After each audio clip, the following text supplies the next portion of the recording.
Imagine embarking on an esoteric journey, where each step is a profound secret unfolded, each symbol a hidden key to the universe. We're diving into the mysterious origins and intricate details of a tool that is both an oracle and a cosmic map, the tarot. Our guide through this arcane landscape is none other than Aleister Crowley, an emblematic figure in the occult world. Crowley, initiated into the enigmatic Hermetic Order of the Golden Dawn in 1898 with the resolute motto, Per durabo, I shall endure to the end, was a man destined to dive deep into the mysteries of the tarot. He didn't walk this path alone. Steeped in study under masters of mysticism like S. Liddell McGregor Mathers and Alan Bennett, Crowley was initiated step by step into the order's profound secrets. Seeking wisdom that lay hidden for centuries, he even embarked on a global quest, from the far-flung corners of the earth to the ethereal realms of visionary experiences. In a storied April of 1904, Crowley received the Book of the Law, a pivotal point that marked his preparation for the new aeon. His mission? To decode the enigmatic tarot, an intricate part of the Holy Kabbalah, and bring its arcane knowledge to the masses. It wasn't until Crowley partnered with Frieda Harris, an artist with a raw gift and little previous knowledge of tarot, that this mission truly took flight. With her, he undertook what became an original work, beyond mere tradition, and incorporating cutting-edge thought of their time. Think of it, a magical merger of ancient symbolism with the modern discovery, all wrapped up in the study and practice that spanned over 5 painstaking years. Now, my friends, let's strip away the veil from the tarot itself. We're not talking about just any deck of cards here. The tarot is a collection of 78 pieces of an enigmatic puzzle, each one more than a beautiful image. They are symbolic, a distilled essence of the universe. And they're not random. Oh no, they are intricately structured to the very bones of existence, reflecting the solar system and Kabbalah itself. Delve into its history, and you're walking through a haze of theories, from ancient Egypt to medieval Europe, without a clear path in sight. Yet despite its obscure roots, the tarot has always been a touchstone for seekers and seers alike, a means to divine the undivinable. And here's where magic melds with method, a miraculous alignment of words, numbers, and cosmic principles. The tarot isn't merely a sequence of numbers. No, each card is an entity, a living idea, with its own spiritual, moral, and intellectual weight. Our voyage takes a curious turn when we meet Eliphas Levi, a key figure who grasped the tarot's link to the Tree of Life, the Kabbalah's core. His life's work, a labyrinth of magical theory and practice, was structured upon the tarot's foundation, each chapter a reflection of a trump card. But Levi held his cards close to his chest. In a twist befitting the tarot's veiled nature, his chapters aligned with the cards, not straightforwardly, but with a curious discrepancy. It seems even this maestro of the esoteric was bound by oaths of secrecy that shackled the full revelations of the tarot. This is just the first arcana in our exploration of the Book of Thoth, a powerful testament to the tarot as more than a game, but a multifaceted tool steeped in tradition, bound in mystery, and radiant with the potential to unlock the greatest riddles of the cosmos. Stay tuned as we journey card by card, symbol by symbol, into the soul of the tarot. Have you ever pondered the mysteries of ancient wisdom? Imagine a secret so powerful, encoded within symbols, that it traversed time to reveal its truth only to those initiated into its arcane knowledge.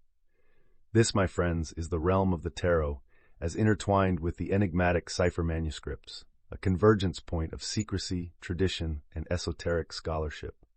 Let's delve into a time of occult revival in the 19th century England, where learned societies with interests in ancient religions and mystical practices began to spring forth. Among such groups was the Quatuor Coronado Lodge of Freemasonry, which boasted the intellects of Dr. Wynne Westcott, Dr. Woodford, and Dr. Woodman. Around 1884, one of these members stumbled upon a second-hand book that concealed loose, ciphered manuscripts laying the groundwork for an esoteric fellowship, the foundations of the Hermetic Order of the Golden Dawn. Contained within these ciphered sheets was a profound revelation. The tarot cards aligned with the Hebrew alphabet, but not as previously thought. Contrary to popular belief, Levi's prior attributions were intentionally erroneous. He knew the correct associations, but opted to veil this truth in secrecy. As the storyline progresses, we witness the birth of the Hermetic Order of the Golden Dawn in 1886, conceived using the materials from said manuscripts and bolstered by a supposed authority, Fräulein Sprengel. Despite initial success, the society would later crumble due to internal strife, demonstrating the cautionary tale of collective guardianship over esoteric knowledge. Yet, the unraveling of the Golden Dawn was not the end of the tarot's journey. A young initiate, Frater Perdurabo, would set the stage for a resurgence of hidden wisdom. In the year 1904, he transcribed the Book of the Law, where an unexpected revelation regarding the tarot was imparted. With a slight nudge from a questioning thought, it was hinted that the established order of the cards was incorrect, specifically the star card, which should not correspond to the letter Sati. After much reflection, Frater Perdurabo experienced a eureka moment. Sati was to be swapped with the emperor, instilling symmetry across the zodiacal attributions of the tarot, thus establishing beautiful and extraordinary parallels within the mystical system. This breakthrough was more than just satisfying. It was a testament to the legitimacy of the Book of the Law as a communication from the unseen secret chiefs. Such precision and harmony pointed to a higher intelligence guiding the system, one unreachable by human means alone, perhaps hinting at the involvement of transcendent entities. In summary, the origins of the tarot, though intriguing, are of secondary importance to the profound system it embodies, which holds a mirrored reflection of the Kabbalah's fundamental principles. This is a universe mapped out through the tree of life, where zero isn't the absence of anything but a placeholder for potential, an opening to the limitless. But I must ask you, what do these revelations reveal about our understanding of ancient wisdom and the path to enlightenment? It seems a single key, shaped by numbers, mapped by stars, and encrypted in symbols, may unlock the universe's grand design. The cipher manuscripts, the tarot, and the Kabbalah together sketch a cosmic blueprint that guides the seeker towards a higher truth. Imagine embarking on a journey through the abstract, where the very concept of nothingness evolves into the fabric of existence itself. Welcome to the Naples arrangement, an intricate tapestry weaving the ancient wisdom of Kabbalists with the modern musings of Victorian scientists. Let's delve into the profound philosophy where the creation of the cosmos begins with a profound exploration into the nature of nothing, or Ein. Kabbalists, those venerable scholars of mystical traditions, grappled with the concept of Ein Sof, a boundless nothing without limit, akin to the vastness of space. To grasp this unimaginable absence of definition, they envisioned Ein Sof Or, the limitless light, a notion paralleling the Victorian scientists' luminiferous ether, or our contemporary understanding of the space-time continuum. Thus emerges the blank slate of existence, an abstract realm devoid of form. Within this enigmatic void of infinitude, the notion of position arises. The emergence of the point, an entity without size, only position, dots the vastness of nothing, a singular embodiment of location. Yet position cries for comparison, for a means to discern distance and relation. Hence, the advent of a second point gives birth to the line. Yet its meaning is elusive without a measure of length. A third point is thus required to birth the surface, the plane where we first apprehend the triangle. Through the triangle blooms the entirety of plane geometry, the framework of distance and relation, but still we grasp at shadows without substance. A tangible reality eludes us. And so we face the abyss, the threshold between the ideal and the actual. Beyond it lies the conception of the solid, ushered forth by the necessity of a fourth point defining matter itself. Now in our journey of creation, we have conjured the barest essence of existence, a something that claims existence from nothingness, defined purely by spatial relationships. Yet, for existence to be more than an abstract concept, we must introduce motion, the fifth cornerstone interwoven with time, without which nothing could unfold into events perceivable by our senses. Here, at the solution of the point, self-consciousness arises, capable of relating to a past, present, and future, reaching ultimately the number 6. But the path of existence does not halt at self-awareness. It craves understanding, seeking further enlightenment in the Hindu concepts of Sat, being, Chit, thought, and Ananda, bliss. It is in these qualities that the true essence of experience dwells. To truly appreciate the scope of reality, our minds must build upon these successive stages from 0 to 10, the Sephiroth, a map of existence and the universe encapsulated within the tarot's 40 minor cards. Each number blooms with significance, a mirror to all facets of life arrayed in the tree of life. Yet, what are court cards but the personification of another aspect of existence, the active and passive principles, symbolized by a father and mother, whose union may regress to 0 or project forward, begetting both substance and spirit, a son and a daughter. In this chemical marriage, even as physical manifestations like hydrochloric acid arise, so too do the intangible spectacles of light and heat, a duality that furthers the intricate weave. Here before us are the quintessential elements of ancient thought: fire the purest active force, water the passive, air the harmonizing balance of the two, ultimately realizing itself in earth, the tangible daughter, the material. These elements transcend modern scientific nomenclature, steeped instead in qualities and existent everywhere, in every subtlety of the universe.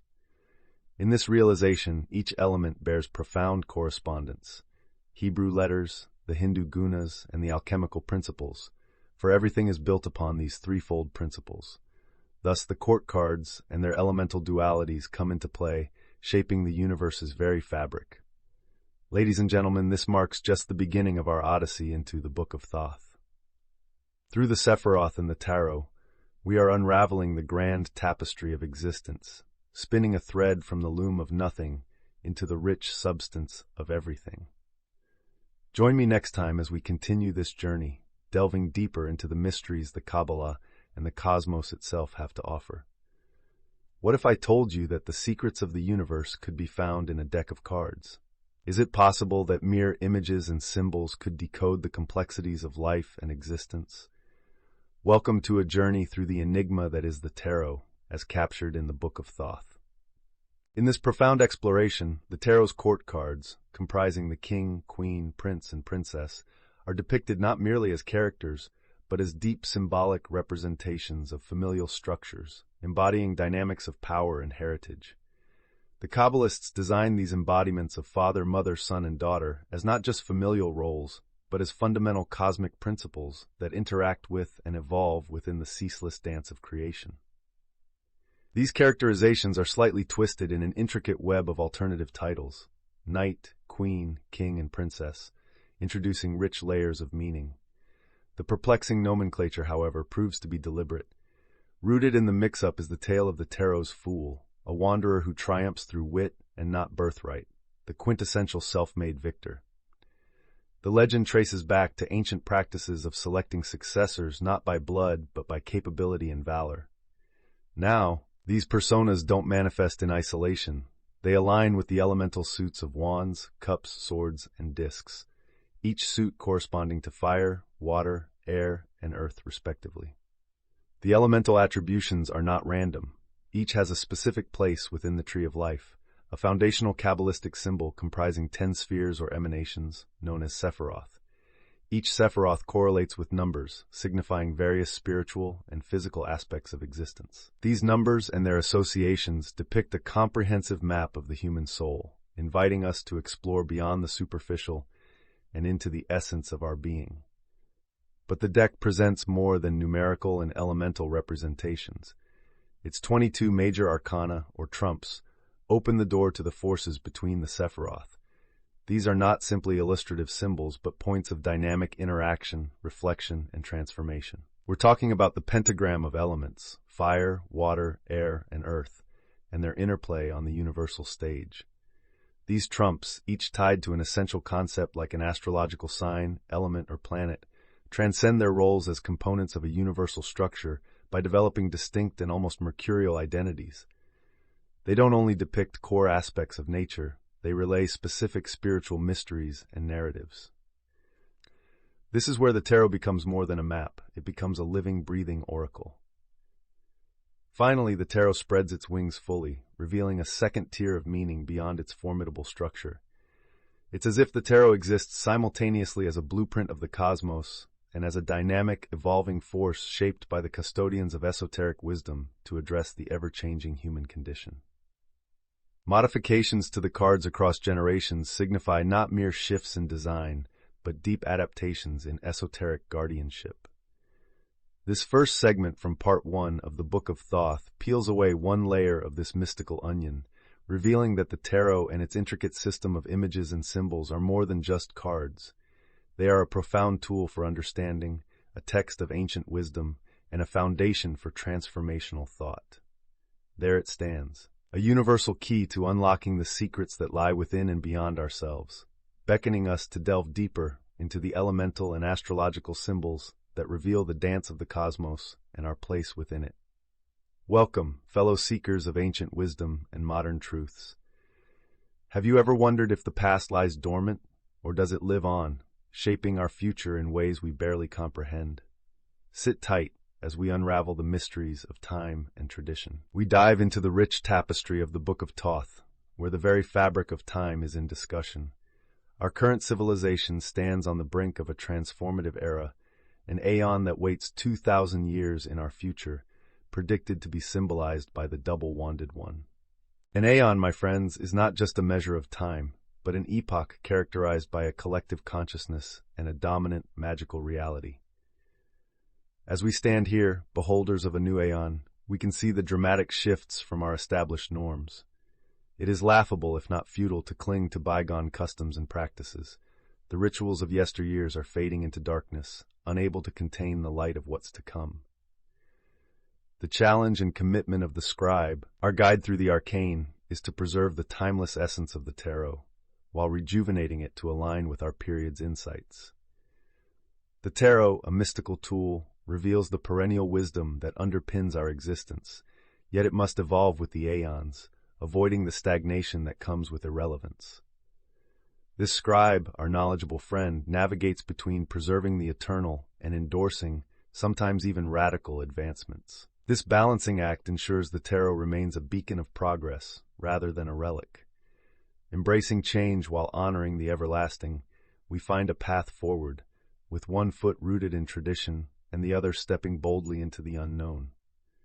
As we move forward, keep your mind open to the eternal truths that may come dressed in new garments, ready to unveil their secrets to the prepared mind. For in the world of Thoth and the tarot, wisdom is not static, but a living stream that flows through the ages, ever-changing, yet ever-true. Imagine a timeless symbol, a wheel that encapsulates the very fabric of the cosmos. This is the tarot, a pictorial representation that the ancients conceived as a map of the forces of nature. Have you ever considered the sun not just as a star, but as the hub of a celestial wheel, with planets like beads strung along its spokes, revolving in a dance as old as time itself? That, my friends, is a glimpse into the mindset of ancient scholars who saw the universe not as a random assembly, but as a meticulously structured entity, a wheel or rota in motion. This first segment of the Book of Thoth whisks us back to an era where Earth was once the believed center of all existence. The heavens, with their perpetual motion, their order amidst our terrestrial chaos, were deemed divine. Imagine astronomers from antiquity wrangling with the heavens to adhere to their perfect circles, the sacred symbol, only to painstakingly adjust their observations with cycles and epicycles to keep their divine narrative intact. Until one day Copernicus, pushed to vexation by such complexities, suggested, quite scandalously for his time, that indeed the sun might be at the core of this cosmic dance. But let's delve deeper. The ancients divided the sky into the 12 constellations of the zodiac, imagining a connection between the sun's passage through these and its influence upon Earth. Seasons change as the sun enters a sign, affecting not just the daylight, but the tides of human life and natural phenomena. The moon, our celestial companion, embodies mystery in its lunar phases, each watched and segmented into mansions, each altering her influence on the world below. However, our ancestors grappled with their calculations. They enshrined the solar journey as a sacred numerology within the names Mithras and Abraxas, 360 and 365 respectively, cleverly encoding their celestial insights into divine appellations. Yet their calendar teetered, not accounting for the nearly 6 hours extra each year brings, a mistake corrected only centuries later. From their studies emerged, quite arbitrary yet profound, a symbolic cosmos. The sun, a hub fire, the outermost planet, Earth's boundary, the zodiac's division into 12 due to seasons, elements, and a love for sacred numbers. Each sign, tri-segmented into decans, 10 degrees each, dictates the intensity and quality of stellar influences. This ancient wisdom echoes a fundamental truth. Man, as the microcosm, reflects the universe, the macrocosm. By considering elements, planets, and signs across all objects, the ancients sought harmony, an acceptance of nature, a philosophy where everything is interlinked, a cosmic symphony stretching from the minute to the mighty. But hold on, there's an unsung hero in this grand design, the number 2. Analysis and synthesis, breaking apart and bringing together, this binary is quintessential in understanding nature's law. From classification to the Chinese concept of yin and yang, everything returns to this basic duality, evolving to create the fabric of reality. And here we arrive at the Kabbalist's tree of life, the thread that weaves these myriad symbols into a coherent whole. A complex glyph symbolizing everything from elemental forces to the spiritual journey, the tree of life is the scaffold upon which the intricate tapestry of the tarot lies. So let us embark on this journey together, my friends, step by step unraveling the ancient wisdom hidden within the Book of Thoth, not as rigid dogma, but as a dynamic framework. Just as a magnifying glass brings into focus the minute intricacies, the tarot trains our minds to see the vast interconnections spanning the cosmos. And remember, as we explore these ancient symbols, they are not set in stone, but are tools for understanding the fluid, ever-changing mystery that is existence. Have you ever considered the universe as a code, a tapestry woven by numbers? Dive in with me as we unravel the threads of ancient wisdom and modern science, where we find a startling synchronicity. Both ancient Kabbalists and contemporary physicists have come to view existence through the lens of numbers. It's not a tale of mere calculations, but an epic narrative where numbers embody qualities and form the fabric reality itself. In the genesis of the Kabbalistic universe, there is nothing, enigmatic, boundless, an infinite canvas of possibilities. This nothing takes on 3 forms, reminiscent of the multifaceted Tao or the dynamic interplay of Shiva and Sakti in Hindu lore. From this triad of nothing sparks the first positive entity, 1, the crown. Imagine selecting a point in the limitless light, and by acknowledging it, we give it existence. It becomes 1. From 1, the numbers cascade through a descent, each with its distinctive part to play. They form the Naples arrangement, a ladder of thought reaching from the potential to the tangible. Here, on this arcane staircase, numbers gain character, a unique essence. Number 4 stands not just for a quantity, but for law, power, protection. This is the treasure map of Kabbalah, where each number is not just a signpost, but a world of its own. In the Kabbalistic voyage, we steer by the stars of numbers, aligning qualities and energies with celestial bodies. 7 mates with Venus, 8 waltzes with Mercury. These aren't arbitrary connections, but signifiers of deeper vibrational truths echoing from above to below, from within to without. The Hermetic wisdom of as above, so below. As we gaze deeper into the Kabbalistic cosmos, we encounter the tree of life, where numbers branch out and form pathways. Each path is unique, each combination a coda, a story within stories. The tarot cards are our atlas and guidebook, a compendium of these numbers and paths, called the Book of Thoth. The deck doesn't merely catalog, it shows us the topography of spiritual terrain with its peaks and ravines of human experience. Now let us consider the tarot's structure, a kingdom of elements, each suit anchored by the number 1, the root force of an element. From there, it unfolds through shades and intensities until we grasp the complete personality of an element, like fire, vivacious as it emerges, balanced at 6, and reaching a purified zenith at 9. And the noble chord of the tarot? Knights embody the fieriest essence of their element, while princesses ground us in the earthiest. They're avatars for the energy they represent. The Knight of Wands is not just a courtly figure, but the fierce, living breath of fire itself. The tarot is more than a game or esoteric ornament. It's a language where each card tells of the conditions necessary for manifestations like victory or failure. It instructs us not just about what is, but what must be done. It's a map that measures time not in hours, but in the effort of a journey, the exertion of a conquest. So we embark on this mystical expedition, not in search of distant lands, but in pursuit of the intricate truths that lie within the numbers, elements, and stars, a celestial choreography etched onto the dance floor of our universe. Welcome to this grand exploration, where every number is a key to unlocking the mysteries of being, every path a passage through the enigmatic realm of the Kabbalists. As we traverse from segment to segment, from chapter to chapter, keep your mind's eye open. The canvas is vast, and our journey together is only just beginning. Have you ever pondered how ancient symbols might unlock the secrets of the universe? Imagine holding a key that deciphers the cosmic map, a map leading straight to the kingdom of heaven. Today we dive into the mystical world of the tarot, focusing on the category of cards known as the Atu, or trumps. These aren't just pieces of art or random illustrations, they are cosmic guides, and understanding their profound nature is crucial for anyone dabbling in the esoteric arts. The Atu, synonymous with the word trumps in card games, are not just cards that can trump or overpower others. They are much more, representing pathways to wisdom, guiding us through the macrocosm of the universe by linking back to the tree of life and the subtle energies of planets. When encountering tarot for the first time, the Atu may appear merely as symbolic representations of planetary energies. However, this simplistic view doesn't do justice to their complexity and depth. Take the Empress, card number 3, for example. Linked to Venus, it embodies something beyond just the planetary attributes.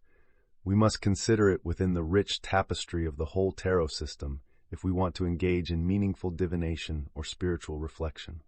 Similar to a skilled general narrowing his vast war knowledge into actionable tactics, we, as tarot students, must focus on the specific aspects of each Atu to truly harness its magic. In our foray into the tarot's world, we must also grapple with its structural curiosities, the Roman numerals labeling the trumps, beginning with 0 and ending with X@1.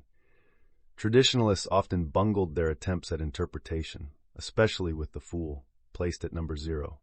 An esoteric blunder, considering that in mathematics, 0 is the starting point, and alarmingly, they were mislabeling almost every card, until now.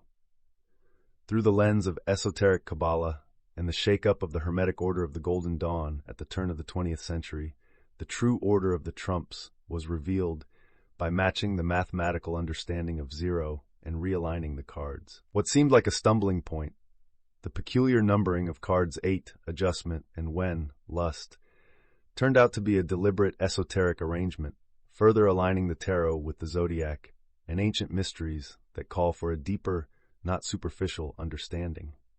To truly wrap one's mind around the secrets of the Atu, we must appreciate their special place within the tarot, the individual attributes of each card, and their cosmic roles. They are more than tools for prediction. They serve as maps, as keys to unlocking an understanding of the universe's ebb and flow. They empower us to see the deep interconnectedness of all things, an exercise in fathoming the profound through the prism of symbols. The opening chapter of the Book of Thoth engraves upon our minds that the tarot is a vessel of wisdom, a mirror of the cosmos, and a deep well of magical practice. As we continue unearthing the hidden layers of the tarot, let's keep our hearts and minds open to the ancient wisdom encoded within these age-old cards. Imagine a world where simple acts take on profound meanings, where every object, every element is brimming with deeper significance. This is the realm we're delving into today. The segment at hand introduces us to a fusion of science, magic, and symbolism, where the tarot and magic intersect in the dance of the cosmos. Right off the bat, magic is defined as both science and art, a means to bring about changes that align with human will.